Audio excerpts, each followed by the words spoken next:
C'est l'un des plus grands cinéastes de tous les temps. Francis Ford Coppola était à Oviedo en Espagne pour recevoir le prix des arts 2015 de la Fondation Princesse des Asturies. Et à 76 ans, ce maître du 7e art, réalisateur du Parrain d'Apocalypse Now, n'est pas prêt de ranger sa caméra. Francis Ford Coppola, merci beaucoup d'accueillir Euronews aujourd'hui. Vous venez de recevoir un prix récompensant vos films, qualifiés d'icônes collectives et universelles. Vous vous sentez fier ou un peu nostalgique? Franchement, je me sens mal à l'aise. Toute ma vie, j'ai voulu faire partie du groupe.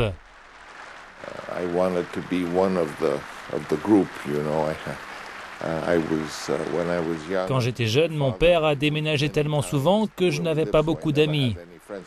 J'ai toujours été un outsider, alors que je voulais être un ami qu'on connaît.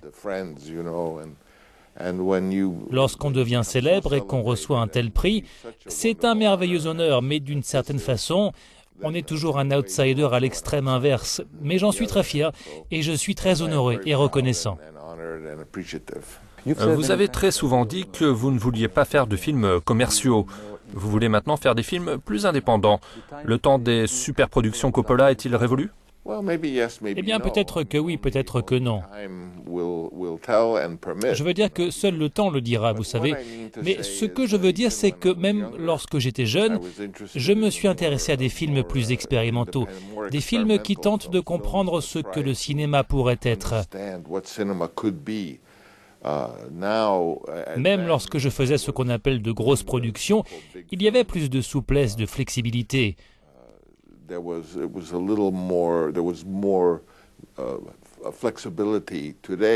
Aujourd'hui, les grands films, ce sont tous des Spider-Man, Batman, Machine Man, Truckman. Des films de super-héros. Oui, et pour moi, ce sont juste des produits. Je pense qu'ils ont été faits parce que quelqu'un devait le faire, parce que quelqu'un devait faire de l'argent. Plus personne n'investit dans un film pour faire quelque chose de nouveau. Ils veulent être sûrs de récupérer leur argent. Le risque, c'est bien, c'est comme cela qu'on avance, mais si personne ne veut prendre de risques, alors cela ne m'intéresse pas. Laissez-moi vous citer maintenant. Vous avez dit « Ce que les studios veulent aujourd'hui, ce sont des films sans risque, mais ne pas prendre de risques, c'est comme ne pas faire l'amour et espérer avoir des enfants. » C'est vrai, je ne sais plus quand j'ai dit cela, mais il doit y avoir prise de risque. L'art est un risque. Cela l'a toujours été. Si vous êtes sûr que ce que vous allez faire sera merveilleux, cela ne le sera probablement pas. Vous avez aussi déclaré que la véritable récompense pour vous, c'est de faire des films dont les gens se souviennent encore 30 ou 40 ans après. C'est ce qui s'est passé avec Le Parrain, Apocalypse Now, c'était dans les années 70-80. Que s'est-il passé ensuite? Les films que l'on considère aujourd'hui comme des classiques ont été faits il y a 30-40 ans. Les films que j'ai faits ensuite n'ont pas encore atteint cet âge.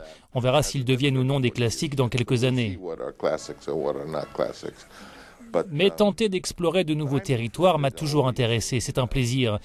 Je fais des films pour le plaisir, je ne fais pas des films pour faire de l'argent. Je n'ai pas besoin de tirer de l'argent des films. Pouvez-vous nous dire un mot de votre prochaine aventure?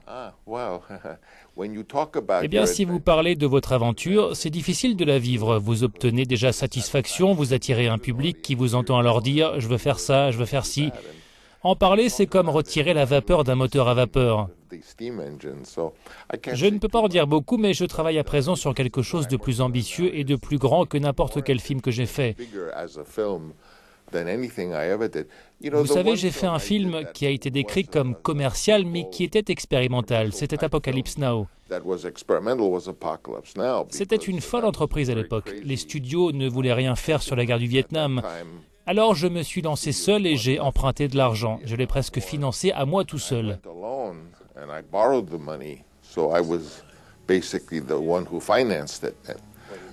J'avais peur, bien sûr, je prenais un gros risque avec Apocalypse Now, mais c'est ce qui était intéressant. Le script n'est pas passé dans les mains de gens qui mettaient de l'argent, qui auraient dit « vous devez faire ci, vous devez faire ça, pouvez-vous le faire plus comme le film Les Canons de Navarone ?» Tout le monde comprend ça. Mettriez-vous de l'argent dans un film dont le réalisateur dirait probablement « Je ne suis pas sûr de ce que je fais ». Qui le voudrait? En parlant d'Apocalypse Now, vous pensez que ce film aide aujourd'hui à comprendre les conflits en cours? Dans Apocalypse Now, ce dont il est réellement question, c'est de moralité. Vous savez, tellement de gens disent « Nous sommes les gentils, la morale est de notre côté, et les terroristes n'ont aucune morale, ce sont les méchants. » C'est déjà un mensonge. Ce qu'Apocalypse Now est le plus dénonce, c'est le mensonge. Si vous allez faire quelque chose, alors vous devez être honnête sur ce que vous faites. Le terroriste est très souvent qualifié de terroriste parce qu'il n'a pas d'armée. Il est facile pour un pays qui a une armée de dire « Nous combattons les terroristes ». Mais les terroristes se battent avec tout ce qu'ils peuvent et avec courage. Donc, si vous voulez comprendre le monde d'aujourd'hui et résoudre ces problèmes terribles dont les gens normaux payent le prix, je parle des millions de réfugiés qui n'ont rien fait, vous devez commencer par arrêter de mentir. Revenons à votre carrière. Quelle importance avait pour vous Marlon Brando? D'abord, c'était un grand homme, en plus d'être un acteur. C'était un génie dans sa manière de penser. Et je n'utilise pas le terme génie très souvent. Dans ma vie, je n'ai connu que 2 ou 3 personnes que je qualifierais de génie. Marlon en était un, parce qu'il pensait d'une manière réellement unique. Et c'était un homme empli d'amour. C'était difficile de le diriger? Non, j'avais juste à lui apporter des choses qui l'intéressaient. Je lui mettais simplement un animal entre ses mains, ou un fromage italien, ou bien un cigare, et il agissait naturellement. Pour le diriger, vous aviez juste à lui dire « Tu peux te mettre plus en colère, moins en colère ». On ne lui parlait pas de jeu d'acteur, vous savez, il n'aimait pas ça. Votre famille est pleine de réalisateurs de films. Votre fille, Sophia, votre fils, Roman, viennent-ils souvent vous demander « Papa, est-ce que tu peux m'aider » ou « Que penses-tu de cela ?»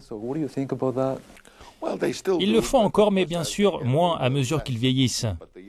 Mais les plus jeunes, comme ma petite fille Giancarla, qui a seulement 28 ans, elle me questionne tout le temps. Les autres l'ont fait quand ils avaient la vingtaine. Maintenant, ils sont dans la quarantaine, la cinquantaine. Et ils sont plus timides ou plus sûrs de ce qu'ils veulent faire, mais de temps en temps, ils demandent conseil. Et bien sûr, ma femme Eleanor vient de tourner le premier long métrage de sa carrière à 79 ans, donc elle a posé beaucoup de questions. Je dirais qu'à mesure qu'ils prennent confiance, ils ont moins besoin de moi.